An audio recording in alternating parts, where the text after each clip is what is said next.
Pues yo hace mucho tiempo escribí que la música era una gran niña de grandes ojos marrones y hoy por fin encuentro que tiene nombre de mujer y se llama Eva.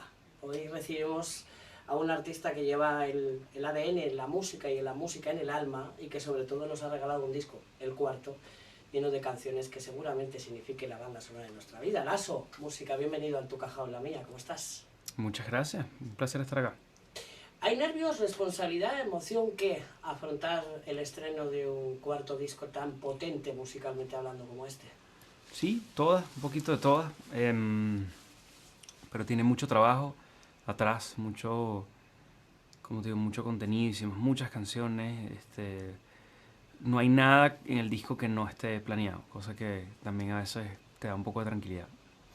Pero fíjate yo, después de hablar de tantos años con compañeros tuyos de profesión, me dicen siempre que la canción más hermosa es en un disco es la que no se llega a componer nunca. Que todas las canciones de un disco son la búsqueda de esa canción final. Esa canción final es lo que resume quizás el título, ¿no? Eva, hacia ella. Pero, ¿en serio te han dicho eso? Sí. Qué dolor eso, que, o sea, puedo entenderlo, realmente.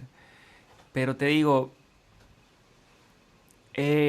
cuando tú haces un disco, que escribes 1000 canciones, ¿no? Y hay como mucha inseguridad alrededor sobre si escogiste las que son, si las que escogiste son las que van a funcionar, ¿no? Pero en este disco fue todo lo contrario. En el disco yo venía de un año muy duro a nivel de expectativas y no cumplidas, con lo que vino antes de Eva. Y, y yo tenía tres premisas para este disco. Primero, que fuese un disco alternativo, o sea, que fuese mucho más de guitarra, mucho más orgánico. El segundo, no hacer colaboraciones. Y el tercero, que fuese completamente dedicado a... O sea, hecho para la gente que me sigue, ¿no? Generalmente cuando uno hace sencillos son para buscar gente nueva. Entonces dije, este es un disco que quiero que sea para mi fanbase completo, ¿no? Que este es el disco exactamente que ellos querían, ¿no? Era un disco mucho más alternativo, mucho más basado en las canciones, en las letras de las canciones, ¿no? Más que en buscar un género que sea como tal vez un poquito más homogéneo con lo que está sonando. Entonces se volteó, ¿no? No fue un tema de un disco que no suena a mí, que es un disco como mucho más aspiracional a nivel de la audiencia que quiero buscar. Entonces, eso sentí que realmente este es el disco, exactamente el disco que yo quería hacer, el disco que la gente que me sigue esperaba de mí. Entonces, eso, me siento más tranquilo. Pero mira, yo añadiría una premisa más. A lo que tú hablas de lo orgánico de la música también está la parte de la producción. Mm. Ahí también hay esencias diferentes. ¿Habéis apostado por otra manera de montar y de envolver las canciones finalmente? Como te digo, es mucho más acercado a lo que yo hacía cuando comencé, ¿no? Que es más, eso, más guitarras presentes en todo el álbum, instrumentos reales, orgánicos, hay batería real, bajo real, todo real. Entonces, tenía mucho tiempo haciendo como cosas más urbanas, ¿no? Más electrónicas. Y eso se sintió bien, regresar como a esto que hacía cuando comencé. Bueno, Eva es el hilo conductor de todas las canciones de este disco, pero yo creo que en el fondo le estás escribiendo a la música, a tu amor por la música. Es un poco también ese mensaje indirecto que quieres transmitir en estas canciones. Sí, claro que sí. O sea, Eva no necesariamente tiene que ser una relación amorosa, sino sí, es realmente algo que te hace levantarte en la mañana. Eso es lo que es Eva, con todo lo que conlleva, ¿no? No todos los días son buenos, ni todos los días son malos, sino es como un conjunto de realidades, que es cualquier cosa que tú ames y que trabajes por esto con pasión. Mira, me dijiste una frase hace un momento maravillosa de no cumplir las expectativas, ¿no? Antes de Eva. ¿La música puede doler tanto como para a lo mejor separarte de ella por un tiempo o no? Sin duda alguna. O sea, la música. Es que hay que separar la música como lo que uno hace en un estudio a la industria, al trabajo alrededor de. Con respecto a las expectativas no cumplidas, a veces uno escribe una canción que uno cree que es maravillosa y la sacas y no pasa absolutamente nada, ¿no? Y así es la gente, o sea, porque también hay muchas cosas que dependen de la música que no tienen nada que ver con la canción, que es el momento en que tú la sacas, de lo que hablas en el momento, el género, o sea, hay un millón de cosas, de variables y de el timing, si hay alguna polémica alrededor de tu canción o lo que sea. Entonces, a veces que uno escribe cosas que uno cree que son muy lindas y pasan por debajo de la mesa. Y yo creo que uno como artista prefiere mucho más algo que te critiquen y que te destruyan a algo que pase completamente desapercibido. Hay algo también muy poderoso, no sé, que me deja el pozo de estas canciones, es distancia. ¿Cuánto de oxígeno le has dejado a estas canciones desde que se crean hasta que finalmente pasan por el mastering final y se convierten en el disco? Ahí les dejas como el vino, le dejas distancia para que tomen su sonido, su momento y su lugar. Hay como todo, hay cosas que sí, cosas que no, o sea, hay canciones muy recientes. Eva, por ejemplo, que es la que le da el nombre al disco, es una canción que hice en el estudio y que la grabamos y quedó. Como hay canciones como Clavos que tenían desde el 2019, o sea, antes de grabarla tenía 2 años de haberse, 3 años de haber estado en una carpeta. Oye, cuando uno hace este replanteamiento y esta vuelta a su esencia más absoluta, como es este álbum, como es Eva, ¿también se replantea el directo? Es decir, ¿también se replantea hacer cambios en el show? Porque claro, estas canciones te piden cosas, te piden cambios. Bueno, hay unas que son increíblemente altas en registro, entonces que me son imposibles de cantar en vivo. Se les bajo un tono. Hay unas que acelero, otras que pongo más lento, otras que les cambio el género, dependiendo de lo que toque, como lo toco. O sea, por ejemplo, Los Hombres Son Todos Iguales, que tiene un cuarteto de cuerdas. Entonces, para montarlo en vivo, generalmente la hago acústica, por ejemplo. Otras, como Corriendo con Tijeras, la hago más rápido para que sea más dinámica. O sea, todo. Creo que el show en vivo es una cosa por completamente diferente que el disco. Oye, la sensación de vacío. Creo que cuando uno coge estas letras emocionalmente hablando y las hace transversal con el hilo conductor de Eva, yo me pongo en tu piel y después de soltar todo lo que has soltado, a uno le tiene que tiene que tener una sensación de vacío emocional terrible, ¿no? O se siente liberado también, dentro de lo que cabe. Sí, no, o sea, lo que pasa es que yo escribo mucho. Todo el tiempo estoy escribiendo. Ah, qué bueno. Sí, o sea, no, yo no escribo para un disco y ya, sino escribo todo el tiempo, todo el tiempo. O sea, este año llevo 40 y algo canciones escritas ya, ¿no? 2023. Entonces, para mí es como, o sea, soltar canciones es más bien como una oportunidad de conectar con gente, más que de quitarme cosas de encima, porque ya escribo tanto de tantas cosas que ya ni sé, o sea, y me cuesta mucho trabajo las letras, por ejemplo, como escribo tanto y reescribo sobre la misma letra, que ya se me pegan las letras pasadas con las que son actuales y con, entonces, no sé ni qué digo ya. El miedo a repetirse entonces está innato, ¿no? Es decir, no vamos a utilizar parámetros, a lo mejor es a utilizar lo que te preguntaba antes, ¿no? De darle distancia a las letras, a las canciones, para a lo mejor en otro momento y en otro lugar suenan distintos, se sienten distintos y a lo mejor hay cambios que le hacen diferenciarse de las otras. Es normal repetirse y de hecho yo creo que lo que te da el estilo y lo que te da la personalidad es justamente repetirte a ti mismo, ¿no? Esas cosas que tú dices, ah, eso suena lazo, eso son repeticiones Vale. sobre sobre tus mismos conceptos.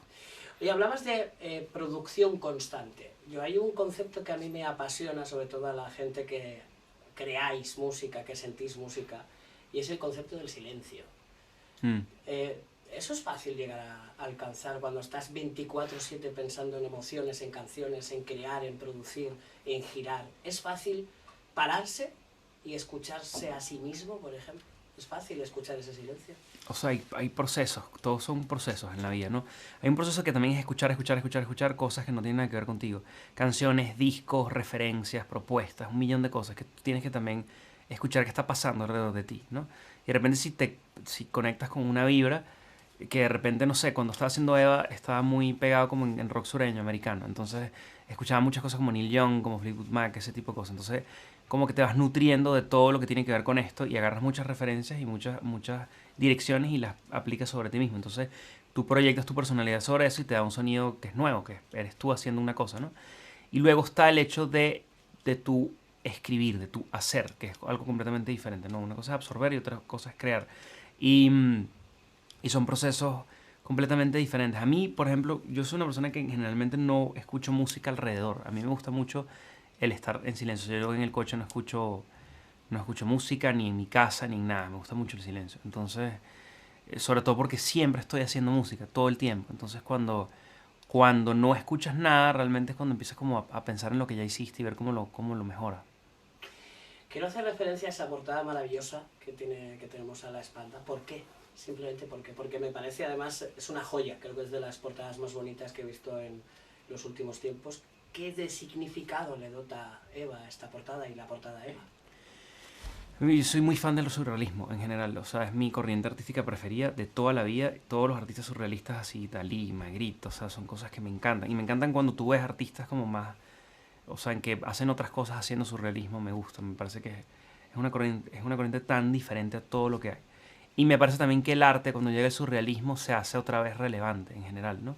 Porque cuando nace la fotografía, ya tú dices, bueno, ¿para qué voy a ser impresionista si ya tú lo tomas una foto y es infinitamente mejor? Pero el surrealismo es la creatividad sobre el arte. Entonces, cuando estábamos buscando hacer una portada para este disco, yo quería originalmente usar una obra de Magritte como portada, pero es imposible usar una obra de Magritte como portada. Primero porque es muy reciente, entonces hay gente viva que está velando porque la gente no use cosas de Magritte en portada, entonces cuesta un dineral poner a Magritte. Entonces dije, bueno, ya no puedo usar a Magritte, entonces voy a buscar a un artista que haga algo. Y lo cool de Carolina, que fue la que hizo todo el arte completo del disco, es que es alguien que también interviene mucho. La mayoría de las cosas que tú encuentras dentro del arte de Eva son pinturas del siglo XVII, del siglo XVIII que son intervenidas, ¿no? Que se volvieron surrealistas a raíz de que este artista las cambió. Y eso me parece más interesante todavía porque no es algo que 100% agarrar y hacer una obra, sino es intervenir cosas que ya existen. Entonces, y de hecho hay muchos fans que han conseguido las pinturas originales de donde salen las... Esta, por ejemplo, es una pintura del siglo XVII y es una pintura que ella agarra, coloca una flor sobre la portada, le cambia el fondo, lo hace mucho más surrealista, mucho más plano. Y entonces eso es lo que te digo, que creo que también tiene un pie en el 2023. Oye, hablando de dos conceptos que a mí me han transmitido, el concepto infantil muy bonito, aunque musicalmente es súper maduro, que es Yo y ojos marrones, hablamos de los ojos marrones. Me gustaría que en este punto casi final de la conversación me regalaras tu primer recuerdo donde amaste por primera vez la música, donde te sentiste músico, donde dijiste, esto es lo que yo quiero hacer. Mi primer recuerdo musical así evidente es que mi mamá compró un cassette del soundtrack del Rey León, que es un soundtrack que escribió Tim Rice con Elton John y que es una obra maestra y me parece el mejor soundtrack de la historia. Y cada vez que yo escucho el Rey León me transporta a eso de ir en el coche al colegio, que siempre ponían el cassette. No era eso o Michael Jackson, pero generalmente era Elton John. Y ese es como mi primer recuerdo. Es un cassette que escuché hasta que se echó a perder literal. O sea que creo que de hecho se atascó dentro de la casetera del coche y nunca nadie pudo escuchar algo que no fuese Elton John, ¿no? Que creo que es algo positivo. Y el primer recuerdo de ser cantante, recuerdo una vez que me estaba yendo también, estaba yo que sí en tercer grado, ya yo tocaba guitarra, cuarto grado, no sé, eso todo es igual. Y recuerdo haberle dicho a mi mamá, yendo para la casa del colegio, yo voy a ser cantante profesional, necesito que me apoyes. Tendría que si 10 años, algo así. Y mi mamá como que, ok, sí, lo intentaré apoyar, licenciado, ¿no?